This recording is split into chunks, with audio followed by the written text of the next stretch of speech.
Okay, hey Allstate, this is Mike Ash with Panda Exteriors.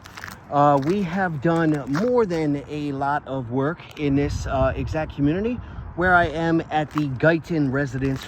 We just had an initial inspection on Saturday and already have a repair estimate that has been placed for, I think, 15 shingles, if I'm not mistaken. Though there are a pretty heavier count. I think some of it is saying that, you know, we're not responsible for anything that could be older. However, I'm just in my own assessment trying to understand, like, hey, what is older? Like, what has been looked at that has been claimed as older? And if there's any details or information that kind of help us guide through that, awesome. Hey, I want to work with you. Not against you in any way. I think I've got a pretty solid reputation here with Allstate by doing things the right way. And we just want to kind of show for what we're looking at across the roof that shows a pretty hefty count of damaged shingles. And a lot of them are simply wind creased. So in order to assess the age or condition of where it may have came from, is a little bit harder on that than if it's a missing shingle and we can tell from an overhead perspective, Google Earth or whatever, like, hey, that's obviously been like that for more than a few years. Where in this specific scenario, the majority count that I have here, and I'm on the back slope, I have a count of B1, and as you can tell, that is what we claim as a wind damage shingle all day long. B2, B3, B4, B5, and then keep in mind they're spread out across the roof. Keep in mind Miss Marion has an active leak with water coming into her home. We don't necessarily know exactly that pinpoint of access, but I have a few ideas that are relative. Not all, you know, would explain, hey, this is coming from one specific event, therefore considered insurable or covered. Not necessarily the you know, the information I want to push in that. It's just that, hey, you know, she's an elderly woman, she lives by herself, and she obviously has water coming into the home. And the sooner that we can address that the right way by potentially addressing the roof, the sooner we can find that access point and take care of her properly to ensure that no more water is actually coming into the home and this roof is good to go for the next, you know, 30, 40 years based off of what we can do for her. And what I'm looking at here, and a lot of times with Allstate, I'll find that, hey, there's X amount of shingles that are labeled for damage, must be repaired or replaced. Therefore, on a 3-tab shingle that's, you know, greater than 15 years, it's most likely going to create damage to the surrounding areas if we were to repair it. Therefore, we will double or triple that number. And I don't see that specific case inside the current estimate, and that's okay. We're not here to, you know, nitpick or play tit for tat. That's not who I am. I've been on a lot of roofs that are repairable, and then, you know, in my career and in all the assessments I've ever made with Allstate using the proper tools and methods, I'm very certain as to which ones, you know, there's a high likelihood of creating surrounding damage and which ones there's not.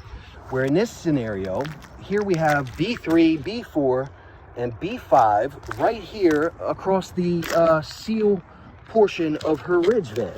And in order to address B5, one for one, right, I have to access the nails from the 2 courses above to slide that shingle out, which means in order to access the nails in here, the ridge vent is also nailed into that. And then to get to that, so are the ridge cap shingles. So there's absolutely no possible way, no physical way that any contractor, especially, you know, one that they would just hire on their own if they were not part of the insurance restoration industry, right? It left up to their own devices, a homeowner would have to hire Joe Schmo contractor to come out and do this. And there's absolutely no way to repair B5 without tearing off the ridge vent and the ridge cap shingles that are directly above it to access the nails. And we have more than a few examples of that strung out across the ridge of this roof that would, you know, in all fairness and good faith, require more of an R&R to address than simply one for one in repairing the damage count. So when I see something like this, and if you can hear, right, I don't want to damage anything, but just walking on the roof, you can hear the crunches and crackles and granulars sliding directly down underneath of my feet and into the gutter system. This is definitely a roof that shows massive signs of brittleness and age that I, know from experience is very hard to repair in a 1-for-1 ratio. And so I've kind of taken the initiative to outline more than a few boxes here that would show like the realistic impact of repair. And that's why when we look around, anytime you go through a community and you see a repair on a roof, you never see just one specific shingle repaired. They repair it in sections, and it's normally 4-for-1, 6-for-1, just to address one shingle, especially on a 3-tap shingle like this. And I just want to show, here we have B5, right? And the pliability of this shingle is like literally crumbles apart in your fingers. We know this is a damaged shingle. I can, like, granulars are falling everywhere. And I know, based off of all the other roofs that I've done in good faith, that this would be one that just to access the nails and break the bonds, the seal of the courses above, is going to create some damage that would have to be addressed inside of that process. And so what we're looking at, here we have B8. This is right next to one. We have to tear off the ridge in order to access the nails. And right next to this pipe jack vent that would have to be taken up and lifted so that we can access those shingles to then repair that properly. And then doing all that by code and manufacturer guideline, we are definitely looking at a much bigger picture than initially associated with this specific claim and damage count. And I just want to represent that fairly to show that, hey, here we got to like literally rip off this entire seal of the ridge. Same with over here, all down through this section is very soft plywood directly up underneath my feet. It's very bouncy because you can see signs of water that's been coming in at some point for probably quite a while. And like I said, that's not to be assessed for an insurable loss or coverage within this specific claim. It's just saying, like, here's lies the problem. And in order to address it properly, we're going to be opening up a can of worms to perform spot repairs in, larger sections all across this roof. So if we feasibly, doubled, tripled, or quadrupled the damage count per replacement value at that ratio, we're looking at a significant level of demolition and construction that will be running into areas of water damage and where we can't even put new nails or new construction over top of it to perform that repair up to code and do it properly to uphold the home value, right? So here we have F6. In order to repair that, we're coming up into these seal ridge caps of this chimney flashing and all different, areas of the ridge vent system itself. F4, F5, F3, right there underneath the ridge. Right on the other side is B22, by the way. F1 and 2 right over here. And you can see signs of this. Look at the roof. I mean, if you've been in the industry or, know a decent amount about construction, this is definitely one we're looking at some age and condition, not causation, but existing condition that would represent, hey, maybe repairing this amount of shingles on this specific roof is not necessarily the best solution, and it might make sense to, take a look at some of our other options or string across. But I know 15 were equated for, and I have a specific count right here on the back of more than, I think, 24. And I know that they were all associated in our initial adjustment on Saturday, just a few days ago. I know they were assessed properly. We might have missed 1, 2, or 3. I mean, that's common, right? But at the end of the day, there's quite a bit of wind damage across this roof, and there's only a few that are actually detached, like B12 right here. And then all this area is like completely soft and broken. The plywood cracks up underneath of my feet, and I know this is where water is coming in at some point due to the level of interior damage as well. And not saying, like I said, not saying that this is specific to this claim. It's just, this is what we're looking at. And the right thing to do and the proper thing to do if we're repairing any of this section, like we're tearing into the valley here, attachment of this gable. And there's no way to do that properly because we can't reuse materials, reuse roofing materials.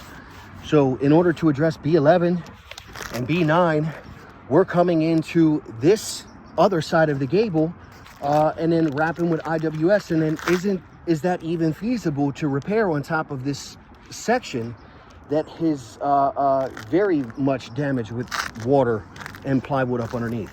So I don't know if this is the best solution. I think the best solution here to mitigate this loss entirely would be to, you know, do the job the right way, for sure. Been on a lot of roofs that are repairable. I'm fairly certain this is not going to be one of them, but I will document the process in good faith, utilizing the proper tools and methods, the roof snake, the hammer, to repair this specific shingle, B18, that I have here on the back. As you can see, it's 12/30/24. It's over 55 degrees. For some reason, we had a wildly beautiful day today. So I'm going to get this repair done and document that process in full every step of the way. No cuts, no edits, just showing for, hey, this is what we're looking at as we try to repair this specific shingle. And, you know, there are more surrounding details to kind of assess and how to assess them properly.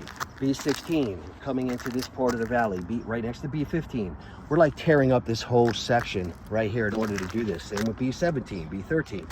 Like realistically, from a proper repair, there would be no way to do that up to code, left up to their own devices without stripping like this entire section out to do it right and ensure that this leak is not continuous and we're not just, you know, putting a band-aid on a very solid issue that needs to be addressed, regardless of whether it's part of her coverage, right? Or inside of this claim. And I don't want to speak to any of that. My job is to speak to the level of construction and show a very realistic perspective as an expert within my field, a professional within my industry, to you know, sometimes document and detail the whole picture. And I think that when we're looking at this whole picture, that's why I'm making this specific video first. We're looking at quite a bit of damage count that if this had to be rightfully tripled or quadrupled in order to assess properly, if not more, I think it might be a little bit more of a project than we're looking at, more of a solution than we're looking at. And then keep in mind, you know, shingles are staggered like bricks. So when I break the seam of this specific row above and the course above that, you know, if anything is not up to par inside of that repair properly, one seam's going to go to the left, one seam's going to go to the right, and it's going to continuously move like that across the roof in whichever form they staggered these shingles, right? So the likelihood of doing quadruple or sometimes septuplet ratio is very high. And when you look around, like I said, just pick any area that they had to repair a roof. They're not repairing a roof one for one. And if they do, I feel bad for that homeowner. So I just want to have an opportunity to document all these stages as they go. I got a little bit of daylight left, but I think it's more than enough to, you know, remove the seal, the bond, find the access point of the nails, gently remove the nails as best I can with the roof snake, and then remove this specific shingle, label for repair, slide a new one in, and document that process each step of the way there for you, and see if there's any more things that we need to take a look at, any more concerns. So thank you so much. I'm going to close this one out and I'm going to get set up and get started, and I will start a new video as I work on this specific area with repair. Thanks.